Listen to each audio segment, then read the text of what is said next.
This Sunday, turning point. My exclusive interview with President Trump as the war with Iran reaches the 100-day mark. I don't like these endless wars. This is not an endless war. What makes you so sure this won't become a quagmire? We're not going to be there. As pressure grows on the economy with the midterms approaching. As soon as that's complete, gasoline prices are going to drop like a rock. Plus, his controversial plan that could give payouts to January 6th rioters. Look, if it was up to me, I'd pay them the kind of money that they deserve. And his continued claims about election fraud. They're cheating on the election. Do you have evidence to support all I have to do is look. Joining me for insight and analysis are NBC News National Security Managing Editor Carol Lee, Marc Short, former Director of Legislative Affairs for President Trump, and Ashley Etienne, former Communications Director to Vice President Harris. Welcome to Sunday. It's Meet the Press. From NBC News in Washington, the longest-running show in television history, this is Meet the Press with Kristen Welker. Good Sunday morning. Today marks 100 days since the United States launched the first strikes against Iran. Midterm pressures are growing, with no clear end to the war in sight. On Friday, President Trump took his case to rural voters in Chippewa Falls, Wisconsin. At the invitation of the White House, we joined him at Custer Farms and had a wide-ranging interview that was unfortunately interrupted multiple times by the stormy weather overhead. President Trump, welcome back to Meet the Press. Thank you. Thank you so much for being here. We are going to talk about your visit while you're here in Wisconsin, but I'd like to start off by talking about the major issue that you are focused on every day, which is Iran. Sunday will mark 100 days since the first strikes. Your Secretary of State, Marco Rubio, said that the war had concluded. And yet just this week, Iran attacked U.S. allies in the region, calling it retaliation for a set of U.S. airstrikes. Is the United States at war with Iran? Well, they've been largely decapitated, and I call it a military exercise because people would rather have it called that. It's not a big war for us. It's not. We have the most powerful military in the world. I built it, frankly. I built it in my first 4 years, and I'm using it a little bit in my second 4 years. Their Navy is gone. Their Air Force is gone. Their anti-aircraft is gone. They might have built it up a little bit over the last 4 weeks during this little ceasefire that we did at the request of some very good people, very, very fine people from actually from numerous places. As you know, there are a lot of people involved, but from Pakistan in particular, the Field Marshal and the Prime Minister. And we're very close to having a deal, and if we don't have a deal, we'll do it one way or the other. Either way, we win. I do want to talk about the terms of any potential deal in just a moment, but let me just follow up with you. You did post on social media just this week, my final negotiations to end the war with the Islamic Republic of Iran.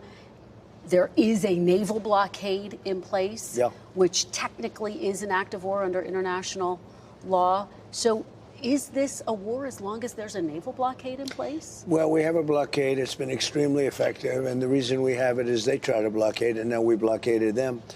And as you know, they're losing $400 to $500 million a day. It's not sustainable for them. They have an economy that's shot in addition to everything else. Their leaders are gone. Their generals are gone. Their first tier and second tier are gone. Much of their third tier is gone. But they put up a blockade, and so we blockaded them, and we have the ultimate blockade. I don't consider that a war, but if you want to define it as such, I guess you can. Well, how do you define it? I don't define it at all. I don't think about it. I just do what I have to do. But if you're not specifically calling it a war, would you consider sending some of the troops who are stationed there, who were sent because of Operation Epic Fury there home? No, would you consider sending them home if it's not technically a war? We don't need as many troops. I think it's on the to err on the side of caution. We have a lot of people there. They're very safe. You know, if you think we beat Venezuela, we lost nobody. We took over the whole country. We lost nobody. We have a great relationship, by the way, with Venezuela. Venezuela is doing very well, but we lost nobody. We've lost 13 people here, and that's a lot. 13 people too many. But if you look at Vietnam, where hundreds of thousands of people were killed. If you look at any one of the last 7 or 8 wars where many, many people were killed, we lost 13. And again, 13 is too many. I don't want to lose any. But 13 is less than anybody's ever even envisioned. I think we're doing a great job. But so are you saying you would consider sending some of the troops home, sir? Some of the 50,000 troops who were sent there as a part of Operation Epic Fury? I would say this. It costs us very little to keep them there. I don't consider them in danger. We have the best defense anyone's ever seen. We have the best offense anyone's ever seen. So I don't consider it danger. I would say it would be foolhardy to do that because maybe we may use them. It's unlikely, but I think we'll keep them there until such time as we have a completion. And when we have a completion, you will see things like you've never seen. The oil will go down. The stock market already, as you know, it's hit an all-time high. Even in the midst of it, it hit all-time highs. We had 73 all-time highs in a short period of time that I've been in office, which is a record, by the way. And, you know, we're doing very well. But the main thing is we cannot let Iran have a nuclear weapon. Can't do it. What is and we won't do it. Yeah, you just referenced the 13 Americans who were killed. And I want to know what your red line is. What would trigger you to restart military action? Would it be Iran killing more American citizens? Well, certainly that would be something that I would think about very seriously. But my red line would be if I think I wasn't going to make a deal or if I wasn't going to make a deal fast enough. So we're having very good negotiations with the people that are leading the country now. It's the third group that we've been dealing with.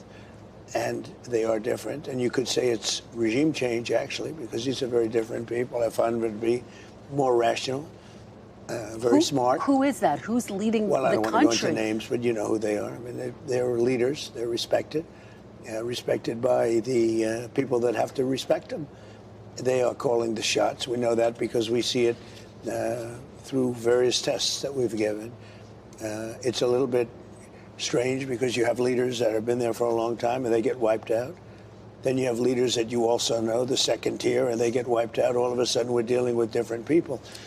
But no, I think that we'll either have something done fairly quickly or we'll finish it out militarily. Are you talking about the son of the supreme Well, he's leader? a part of it, yes. He has not been seen in public. What is his status? Have you talked to him directly? I do believe they have great respect for him.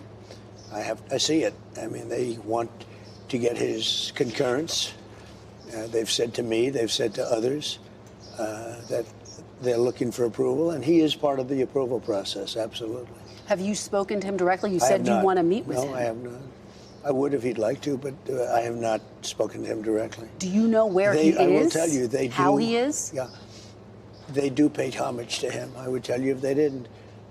They seem to, based on what I see, they seem to respect him a great deal. Do you know where he is? Do you know how he is doing physically? I don't want to say whether or not I know where he is, but there's a good probability that I do. Is he inside Iran? I'd rather not say that. Okay, he is the son of the last supreme leader, who was obviously a hardliner. Is this younger Khomeini any better for the United States than his father was? Younger, I think more rational, injured. He's pretty badly injured. So there's a certain bravery there. A lot of people, if they were injured that badly, they wouldn't be talking about, you know, how are we doing with the United States? They'd have other things on their mind.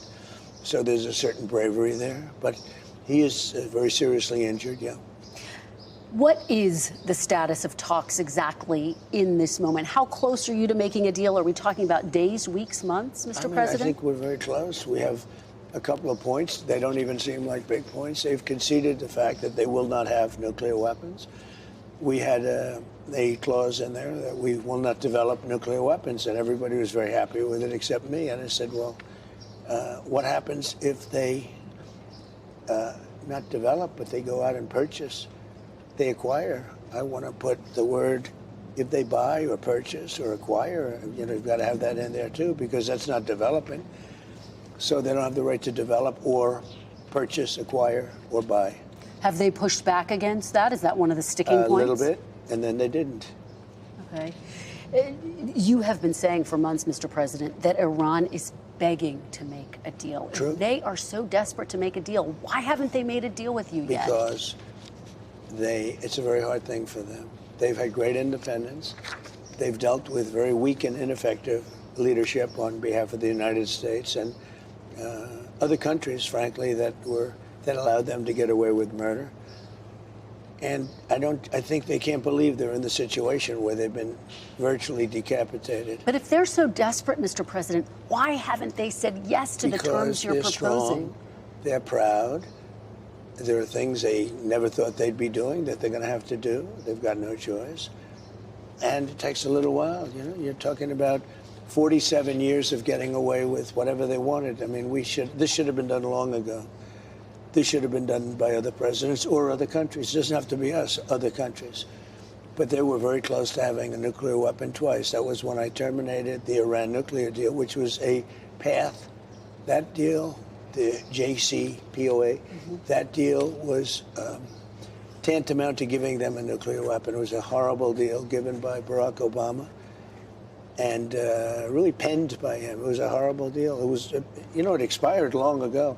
I terminated it. But had I not terminated it, it expired long ago. It was a short-term deal. It was a road to a nuclear weapon. They would have had a nuclear weapon 5 years ago. But, Mr. President, I'm curious because when you were campaigning, you said you would rip up the Iran nuclear deal, but negotiate a better deal. Why didn't you negotiate a better deal at the time? Because after it was ripped up, there weren't guardrails, and they escalated their production of enriched uranium. Excuse me. It takes years to do these things. These people have been fighting for 47 years. They've been killing Americans. They've been taking off their legs and their arm, and their faces have been hurt so badly and so horribly. I'm moving very fast. I'm into 3 months. You know, Vietnam lasted 19 years. I'm into my 3rd month, and all I do is say, whoa, when are you going to win? If I were a Democrat, nobody would be talking that way, but it doesn't matter to me. I've gotten so used to it. Look, we have totally destroyed their military. They have some missiles left. They have some drones left. Do you know how many missiles? Yes, exactly. How many? I don't want to tell you. Can you give me a ballpark? But they have some left. No, but I know almost to the number, and we know where they are too, and we know where their drones are, and we know where their drone factories are. Most of the drone factories have been knocked out. Most of the launching pads have been knocked out, and most of the missile manufacturing areas have been knocked out. But they still have capacity. They have some missiles. They have some drones. I would say percentage-wise, maybe 21, 22% of their missiles. It's a lot of missiles. But it's not what it was when we first attacked. So you're saying they have 21, 22% of their missiles left? Correct, yes. Okay. Let's talk about what specifically you are demanding as a part of this short-term deal. Will the United States agree to a deal with Iran that doesn't explicitly and immediately give up its nuclear enrichment program on the front end? Well, depending on when you say immediately, look, it is buried under mountains because our B-2s were incredible. The pilots of our B-2s were unbelievable. And it's buried. They can't get it.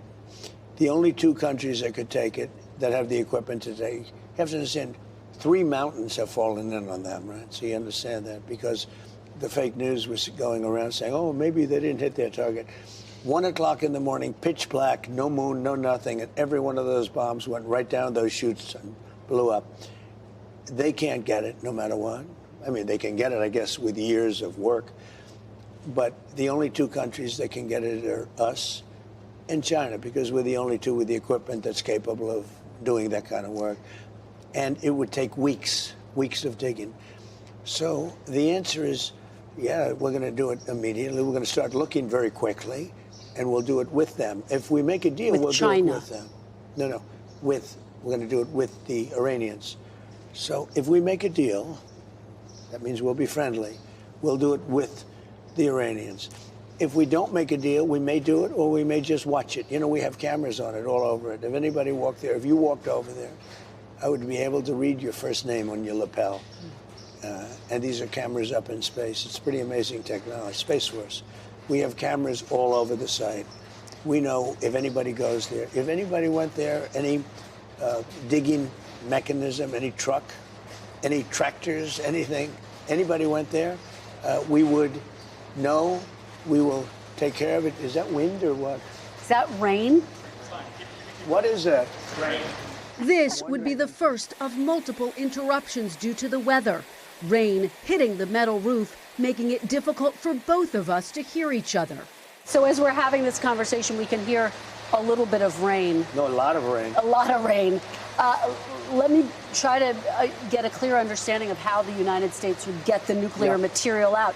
You've called it nuclear dust. Yeah. Will you and would you be open to sending in U.S. forces to retrieve the nuclear stockpile? So the official name is highly enriched uranium. And I call it nuclear dust because it seemed to be nice and everyone understands it better and it's sort of cute and people picked it up. But the way you do it is if we make a deal, that now we're friendly, we'll all go together, it'll be our equipment, we'll take it out and destroy it, whether it's on site or whether we take it off site. So that would require U.S. forces? Well, that will require we will have a deal. We'll be friendly. In other words, we will have made a deal. And we will be at peace. And we will go with them or without them. But we won't have people shooting at us, okay? Now, if we don't make a deal, then we're going to take them out militarily, very harshly. And we'll wait till we do that before we go, in which case we'll have safety either way. Mr. President, I wonder, how long are you willing to give Iran to make a deal? How much longer? You've been talking for quite some time. That. Well, you really haven't. You were in Vietnam for 19 years. You were in Iraq for many years. You were in Korea for many, many years. You were in all the, I won't even talk about World War II because that was the big one. And we don't want to ever have that. But you were in all these different wars for many years with thousands and thousands of people killed. We've had 13 people killed, which I hate. We've had 13 people killed, and that includes 2 wars. That's Venezuela, and that's Iran. But do you have a cutoff point in your head? No, but you keep talking about speed, Kristen. You were in Vietnam for 19 years, and you tell me about 3 months. And in 3 months, I've demolished the Navy, the Air Force, anti-aircraft. They have no radar. They have no nothing. I demolished their leaders. Their leaders are gone. Do you know where all of Iran's nuclear material is, Yes. sir? Yes. Would you unfreeze any Iranian assets or lift any sanctions up front as a part of any deal? So that would come after. Comes after, yeah. If they behave, turned if they over do a their good job, we nuclear start enrichment talking. Yeah. material. Unlike Obama. Obama flew a Boeing 757, a plane I know very well. They took the seats out and they loaded it up with $1.7 billion in cash from the banks in Maryland and Virginia and D.C. They emptied out the banks and they gave them 1.7 in green and they gave them tens of billions of dollars, just kept giving them money, and it didn't work. Would any, again, that never works, but again, Mr. President, you promised that you were going to negotiate a better deal. Do you wish you'd done it in your first term when you ripped it up before you ripped up the deal? No, they weren't ready. No, this is much better. This is much better. If I would have done it in my first term, Israel wouldn't have been ready. Hear that sound of thunder, lightning, Is that going to interrupt, guys? No. Okay. People will understand. We're on a farm. That's true. Will any deal you make include the release of Americans who are being held by Iran? Well, we talk about it, and we'll see. Nobody really has an accurate list of who they are, what they are, or if they're being held. But if they're, we've been talking about it. Nobody really has a list. You know that, right? You know, you're asking me about, nobody has a list. But are you demanding a list? Are you demanding to know and saying they've got to come home? You're supposed to give me the list. I mean, do you know people that we're talking about? If you give me the names, I'll do my best to get them out. Well, I don't think that's been reported. Huh? I don't think it's all of the people who've been held. All I'm saying is this. No. If you have a list of names, give them to me, and I will get them out. But is it something you talk to them about? We talk about people if they have them, but nobody knows who they are. Just like you don't know who they are. You have openly said you've been frustrated by Israel's continued bombing of Lebanon. Are you and Prime Minister Netanyahu on the same page? Yeah, we are. We get along very well.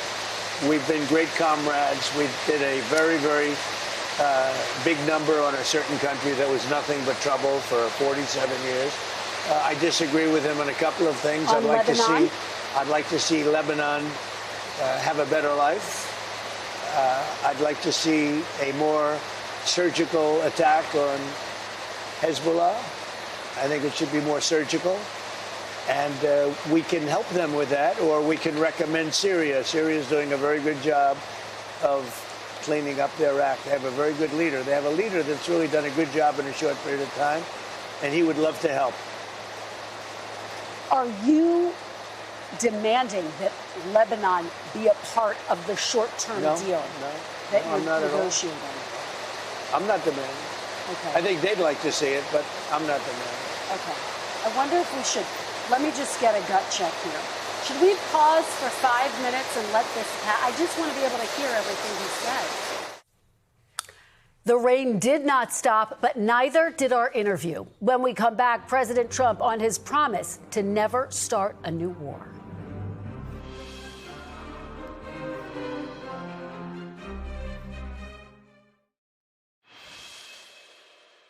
I'd like to talk big picture now, Mr. President. One of your consistent campaign promises was no new wars, going all the way back to 2015. Did you break that promise to the American people? No. I had to stop a country, very powerful, very dangerous country, from having a nuclear weapon because they'd use it. They'd blow up the world. They'd blow up the Middle East. They'd blow up Israel. They'd come here. They'd blow up Europe. They're nuts, okay? They're crazy people. I deal with them. And very high-strung people, really crazy. And get along with them. I like them. But you don't want to let them have a nuclear weapon. And I'm doing the world a service, but I'm doing our country a service. You know, it's America first. I'm doing our country a service. Nice rain. It is raining hard. Okay. But the answer is good. Let's just keep going. Let's keep going. Let's power through it, right? Here, we paused nearly 5 minutes for the rain to pass and then picked up our conversation. So you're saying you didn't break your promise, and yet, Mr. President, in your first term, you held to that promise, and it was so fundamental to who you were as a candidate to a first-term president. What changed? Because you insisted no new wars. First of all, I didn't guarantee no war. Why would I have built the strongest military in the world? I built our military. I inherited a terrible military. We had no equipment. We had nothing. I built a tremendous military. Biden gave a lot of it away, but it's still a relatively small portion compared to what I built. But you said it over and over again, Mr. President. Why would I build a military? Now, I didn't want to use this, but I'm doing you and everybody else a big favor. In the midst of the greatest stock market in history, in the midst of the most successful country, because as you know, in the last term, we were a dead country, Kristen. I know you're a big liberal or a big progressive. No, but I'm just a journalist. We were a dead country.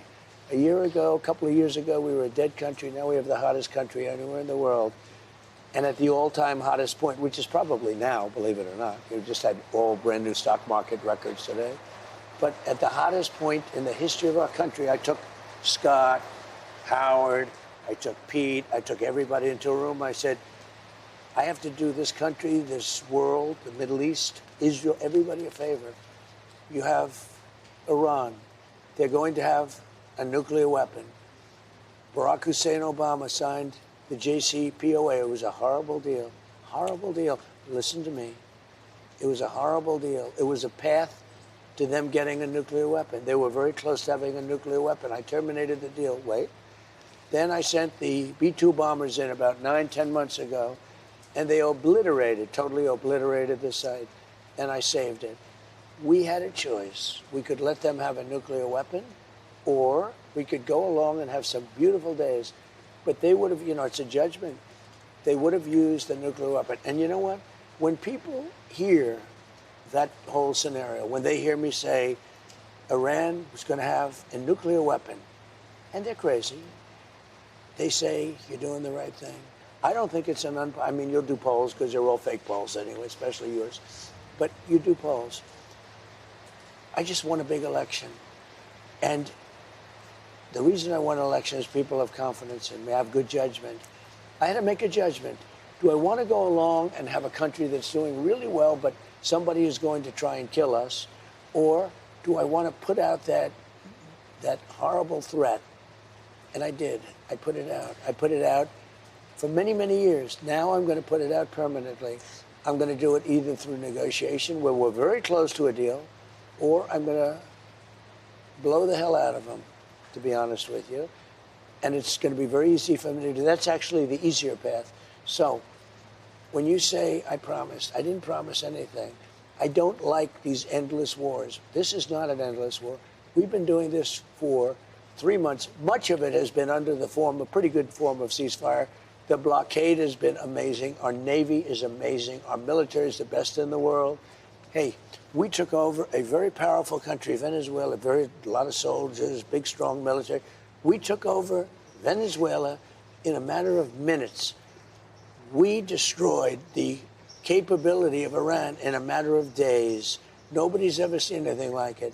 Now I'm going to finish it. But remember, you were in Vietnam 19 years because stupid people. You were in so many different countries. Every war you were in for years. Look at Iraq. Look what you were. You were there for years. Yeah. We're there for, listen, Kristen, we're there for a few months.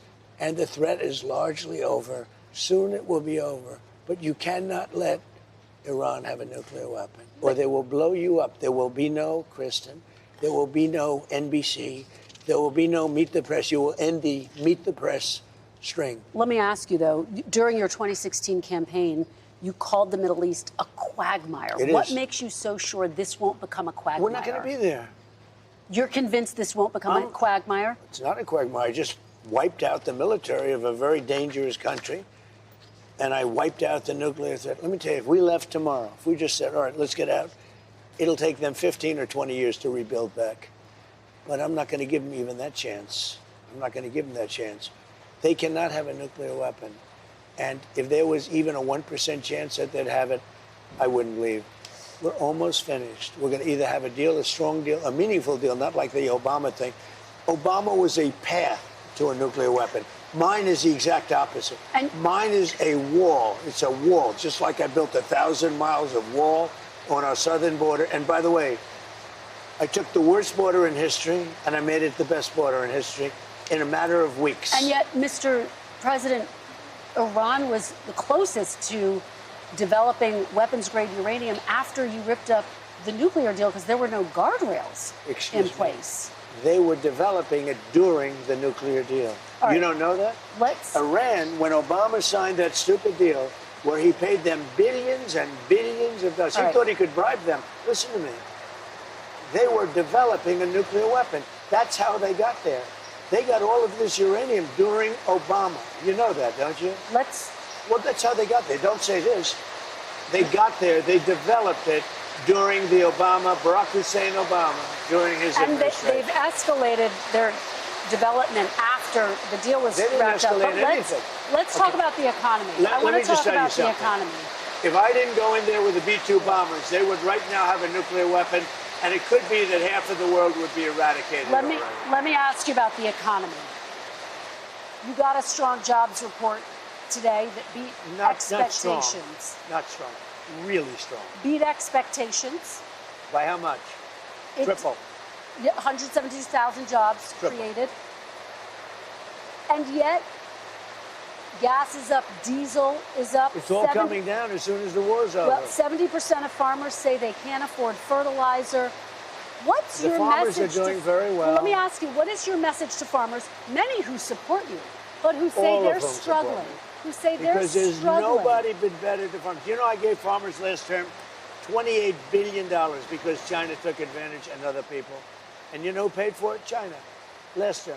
You know, I had a great first term. I had the greatest economy ever. And you know what? This one's blowing it away. What's your message to farmers, though, Mr. President, who say they are struggling, they're struggling to make ends meet? Are you ready? Am I allowed to talk? You keep asking questions and you don't listen to the answers.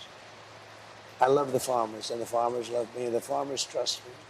In the first term, I had something very similar. China and others were, and Canada, which was brutal, they were taking advantage of our farmers. They don't take advantage of it anymore.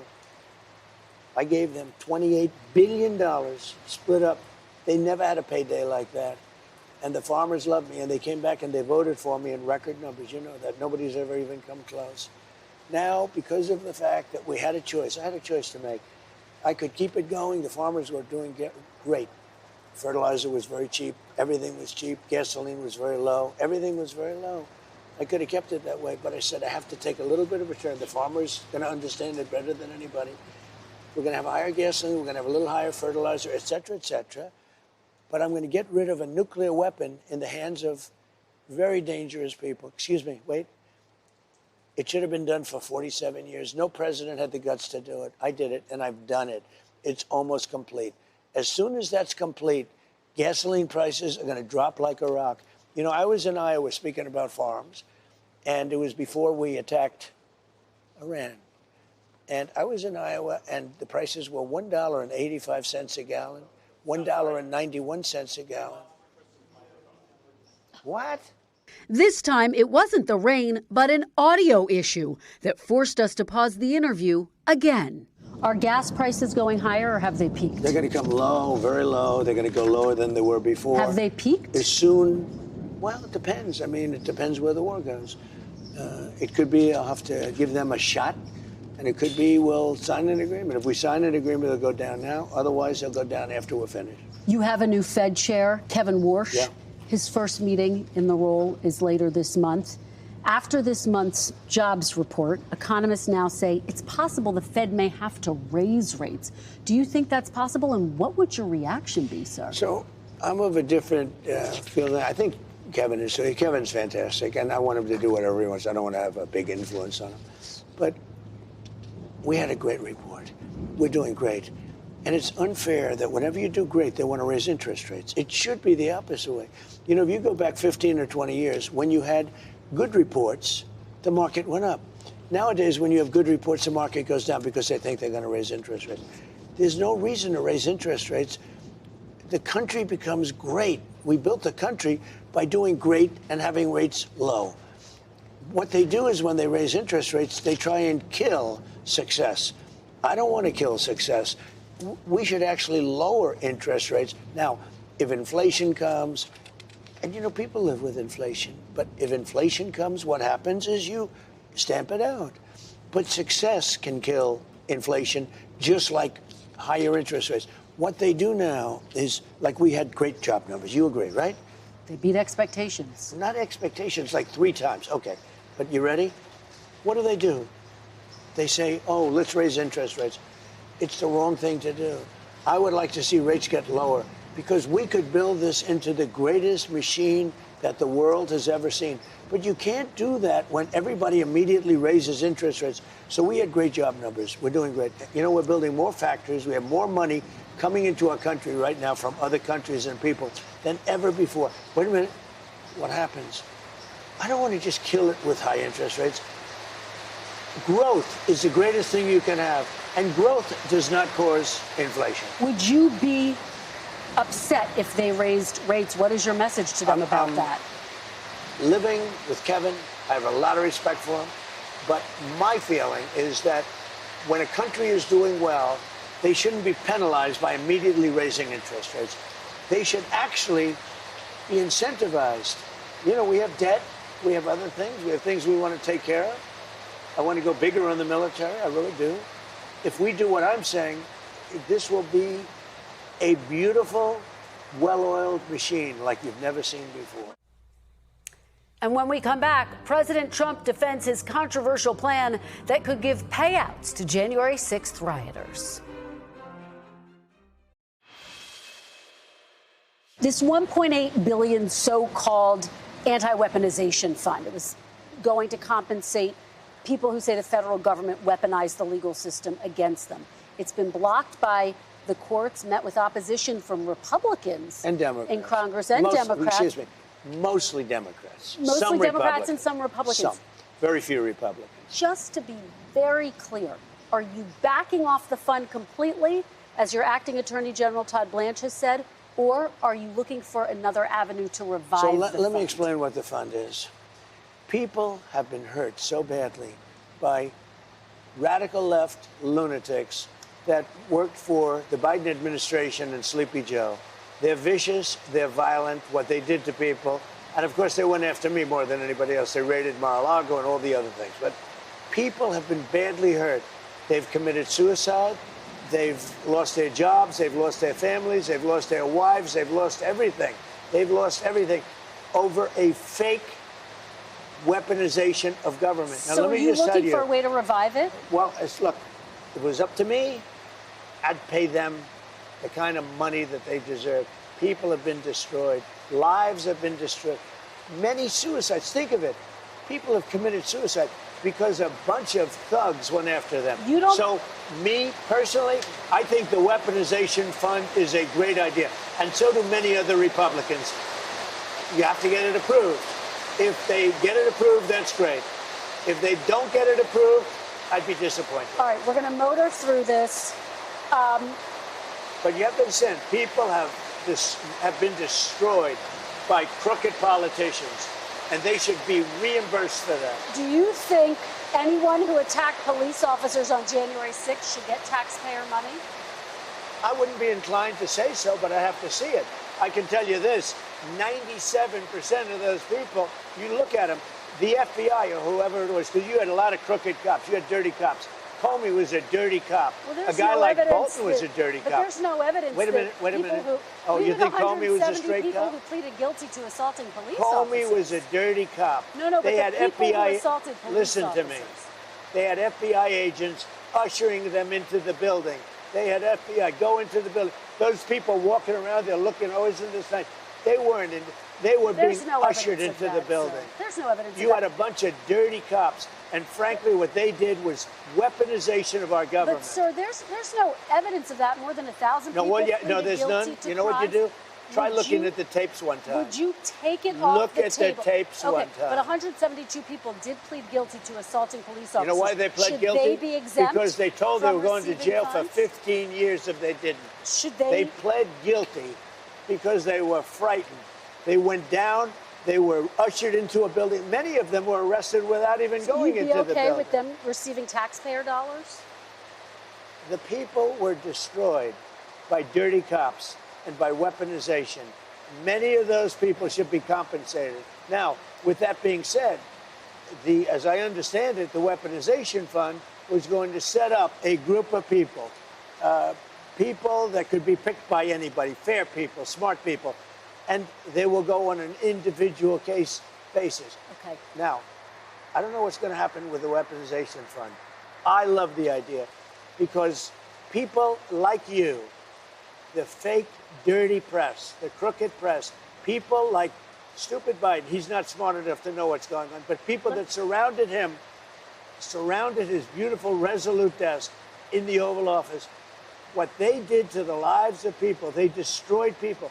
They sent people to jail who did nothing wrong. All right, just to be very clear, there's no evidence of what you're saying. But There's let me a lot ask you of about evidence. Todd Blanche. Let me ask you about Todd Blanche. Listen to me. Let's talk There's about Todd tremendous evidence. There's nothing Well, but not been evidence. The presented election in a was court of rigged. law. It was a dirty election. Mr. And it's President, happening again right now in You've never California. presented evidence It's happening that the right 2020 now in election California. was rigged. Right now, it's look at what's Where's happening the in evidence California. to that? It's The 4 Republicans days. are doing well in California. California, no, they're not. They're dropping fast because it's a rigged election. Let me tell you, it's 4 days, and they aren't even close to coming up with it. That's how they count You know the why votes they're doing in that? California. Because they're cheating on the election. Do you have evidence to support all that? I have to do is look. All I have to do is look. That's not And I evidence. listen. And I listen to people. And let's see what happens. But, sir, that's not evidence. Do you think and it's appropriate? That's how they that count the votes in Do you California. think it's appropriate that they have an election and 5 days later they're nowhere close to picking a State winner? and local officials acknowledge they are slow. They're urging. No, they're crooked. They're urging the votes to be counted quickly. That's how they vote in crooked, California. just like you're crooked. Your press is crooked, and Meet the Press is crooked. To be fair, I'm not crooked, but let's Really? Let's Well, you continue. play right into their hands. then. Let's continue. You're either crooked or you're stupid. Let's you play continue. right into their hands with this rap. You know that these elections are rigged. Your network knows that they're rigged. You know that I won an election in a landslide, and I got 94% bad press. But, Mr. President, you know why I you've got never that? presented Because you have no evidence. credibility. But you've never presented evidence that it was rigged. Let's keep talking about, I want to talk about Todd You Blanche. have more evidence. There's more evidence than ever presented. Let's talk Your about... elections You in went this to country, court. we're like a third world country. But, sir- Your elections are crooked, and you're crooked, and Meet the Press is crooked, Mr. and so President- is ABC and CBS and CNN. But, Mr. President- You're one-sided crooked networks. All right, let's call it quits because I've had enough. Thank you, darling. Have a good time. Mr. President, let's please. I traveled all the way to Wisconsin. I've sat in the rain with you. I know. I've I sat in traveled the rain all the with way you to for an hour, Wisconsin. on and off in the rain, and I've given you enough time. You ought to straighten out your press because you know what? Mr. A President, country can never be We great traveled with a dishonest Listen, press. we Come on, let's traveled go. all the way to Wisconsin for this interview.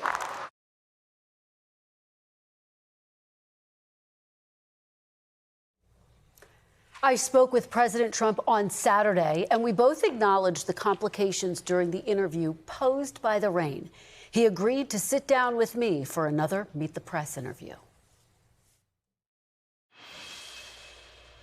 Welcome back. The panel is here. Carol Lee, NBC News National Security Managing Editor. Ashley Etienne, former Communications Director for Vice President Harris and Speaker Pelosi. And Marc Short, former Trump Director of Legislative Affairs. Welcome to all of you. Thank you for being here. Carol, let me start with you. Obviously a tense ending to that interview, but let's talk about the start of the interview, which were really some of the most robust comments I think we've heard from President Trump on Iran. What were some of your key takeaways? Well, you could see there's a real frustration with the pressure he's under to get a deal to bring gas prices down. He said 5 times that Vietnam took 19 years. I've been at this for 3 months. There was little clarity on when this might get resolved or even how. You heard the president say there'll be a decision point where there's either a deal or I'll resume robust military action, or the U.S. might just watch Iran's nuclear program for a period of time, which raises questions about how big of a threat it is right now. But he didn't answer the question of are we days, are we weeks, or are we months? He said we're very close. We've been hearing that for weeks from the White House, that they're very close,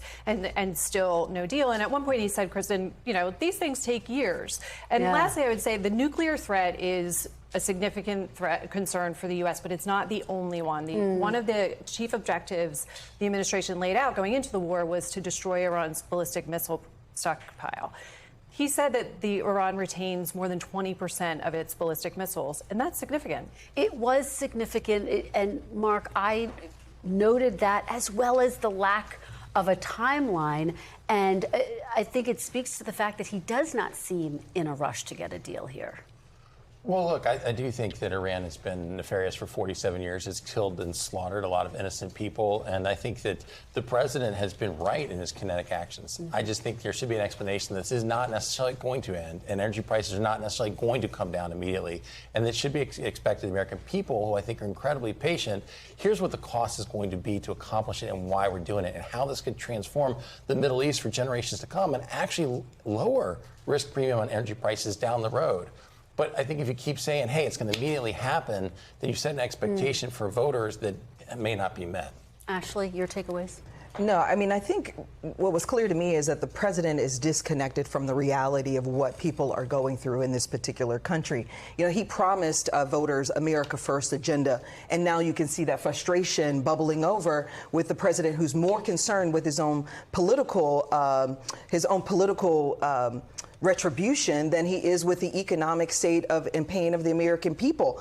And the other thing I found very interesting here is that that interview engendered no confidence in the American people on his ability to transform not just what's happening in Iraq, but also the economy. You've got a president who's asleep in the Oval Office, who says that he doesn't even consider the economic state of the American people when he's dealing with these things.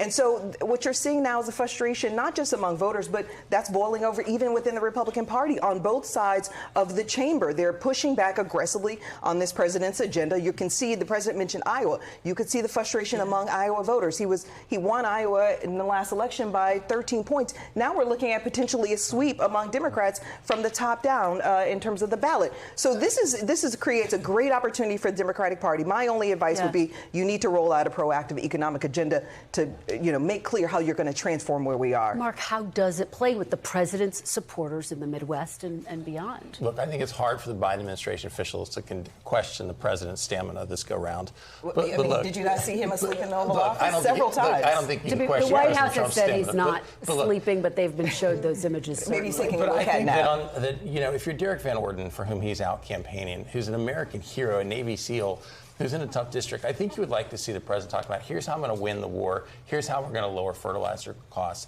And I think that the challenge is that there's a lot of farmers in middle America who've been hurt by the trade agenda, too. Where all of a sudden, you can't actually export your products to other nations you used to because of the global trade war the president has. That's what needs to be done to actually help us. I think that, this is a very difficult cycle, and it's a daunting one for Republicans. The best thing we have going is that Democrats seem to nominate, candidates who are Nazi candidates in Maine who are engaging in child sex trafficking, or actually in New Jersey 12 terrorist sympathizers. That's the benefit for Republicans. Yeah, Maine is certainly a big focus. Carol, let me ask you, because he did make some of his, I think, most extensive comments defending that anti-weaponization fund that a lot of Republicans don't like. Yeah, and he got very animated about this, and very clearly, if the president had his way, this fund is a fund that would go forward, and it remains to be seen if there is a way in which he tries to revive the fund or still figure out a way for folks that he thinks deserve payouts to get those payouts. But it's definitely something that he feels very passionate about. He feels very strongly about that. You saw that in the interview, and it's another instance where he's at odds with some of his top officials in the administration who are saying this thing is dead. And that's really the problem, that everything centers around Donald Trump and his administration. His grievances, his tariff policy that he's doubled down on it, that's cost the American people millions of dollars. His focus should be on the economy, but the reality is he doesn't have any answers to it. All right, guys, fantastic conversation. Thank you for being here. We really appreciate it. Before we go, I do want to remind our viewers that we will be sitting down with award-winning actress and mental health advocate Taraji P. Henson for our very first Meet the Moment live event later this month at our venue sponsor, City Winery in New York City. You can scan the QR code on your screen or go to meetthepress.com to buy tickets. We do hope to see you there. That is all for today. Thank you so much for watching. We'll be back next week because if it's Sunday, it's Meet the Press.